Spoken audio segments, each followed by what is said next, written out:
Hey guys, welcome back to my channel. As you can tell from the title, today's video is going to be a little June TBR. So without further ado, here's the books that I'll be reaching out for, hopefully in the month of June. Okay, so we actually have 2, 4, 6, 7 books here, which I think is quite, I don't know, it could be achievable because I read like 5 or 6 in April, but it could also be quite ambitious of me. We'll crack on. Just a little update. It has not been a great May at all in every sense of the word. Ben and I unfortunately lost our dog at the age of 13. She was and will always be the love of our lives, and so May was just spent crying in bed. Obviously, because Ash, our dog, was such a part of our routine, we find these empty pockets of space, and that was one of the most difficult parts of losing our dog. I've kind of woken up one day and thought, the times that I would have spent caring for her and spending time with her, I should use to kind of do things that would bring me joy, as caring for my dog did.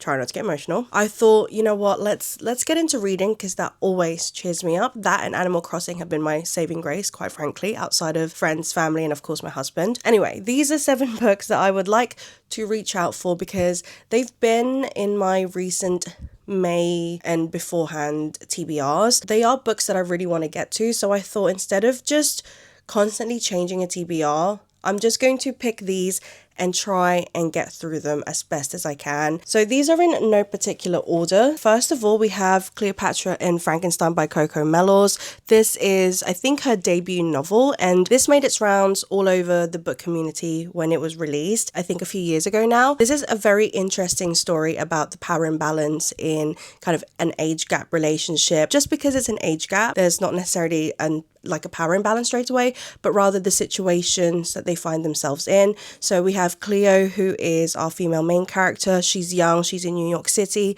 she's living her best life until she isn't, because she needs a green card. In comes Frank, who is a successful older man who basically provides Cleo with a way out of this dilemma. It's all good until it isn't. Next, we have Andre Aciman's Call Me By Your Name. I think this might be the 3rd time I've put this on my TBR, and I promise I really want to get to it, but I feel that this is such an atmospheric read. I need the ambience to be perfect, i.e. I need sunshine, I need to be laying out on the grass, on the beach, something like that. It's very coming of age and, you know, feeling love for the first time in your life as an adolescent. If you haven't seen the movie yet, I've actually seen half of it and I stopped because I thought, no, I want to read it first and then really grasp the movie. So I'm hoping in June we are going to finally get through this, because it's not that long of a book at all. It's like just over 225 pages. Next, we have Slow Days, Fast Company, The World, The Flesh, and LA by Eve Babbitt.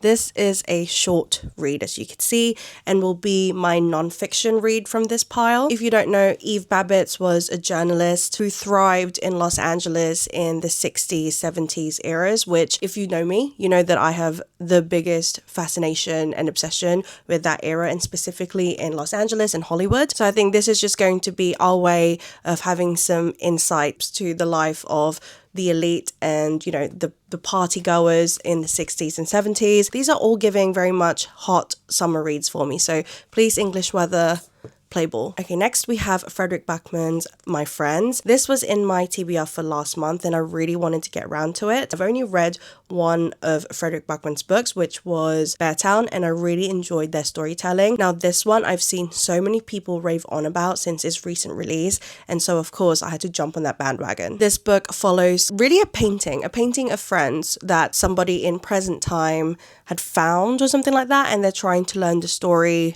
behind such painting. So you kind of, I believe, have a dual POV or dual timeline where you're seeing it from the perspective of right now the artist who found this painting and their journey in trying to find out what the backstory was, and then also the friends themselves who are on the painting and what it was like 25 years ago. I love really deep stories about friendships and getting older, and so I feel like this is going to be a hell of a story, and again, just really excited to get back into Frederick Backman's writing. Next we have Han Kang's Human Acts. I believe this was in last month's TBR as well. This seems like a darker, definitely more serious topic to read about. Again, a short read, so I think this will break things up quite nicely. This follows Gwangju, South Korea in 1980, and during a student uprising, a boy searches for his friend's corpse, and essentially this is a riveting and poetic examination of humanity at its most appalling and its most hopeful. I'm a big fan of fiction books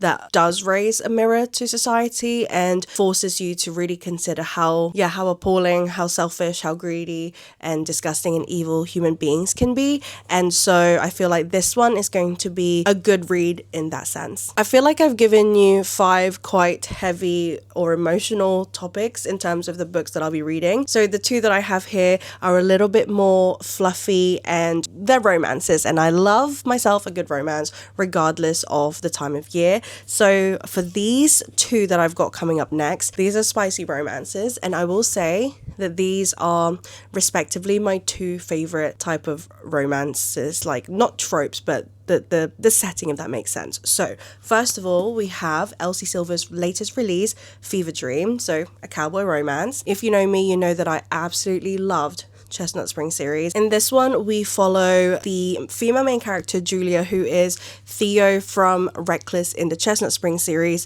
little sister. So she is working with Emmett Bush, who is Theo's rival in the bull riding world.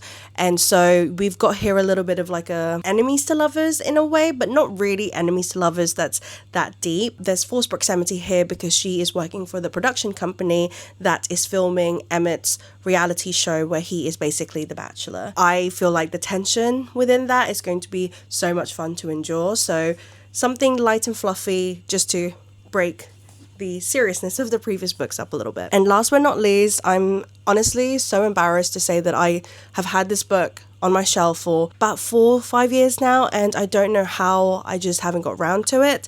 But watching the series has made me think, you know what, I really should get round to it, and that is Elle Kennedy's The Deal. I am on the last episode of the series, so I'm kind of holding out for that for a little bit. This is the first book in the Off-Campus series, and this follows Garrett Graham and Hannah Wells. This features one of my favorite romance tropes of all time, and that is fake dating. Obviously, I know what happens because I've watched the series, but I feel like books will always give you so much more context and it leaves you a bit more to your imagination. And in a way, sometimes I like that I now have images of who the characters are, because when I read this, it's just going to be played in my mind. I do like sports romances, but specifically a hockey romance. I don't know what it is, but hockey romances honestly just have me in a chokehold. I'm looking at you, Heated Rivalry. So those are the books that I am hoping to be reading for the month of June. I know there's quite a few there, but I'm really in a reading mood at the moment, so I'm gonna pick from there, and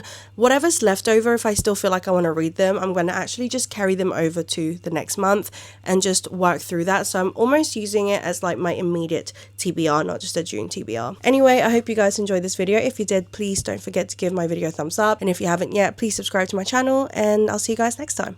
Bye.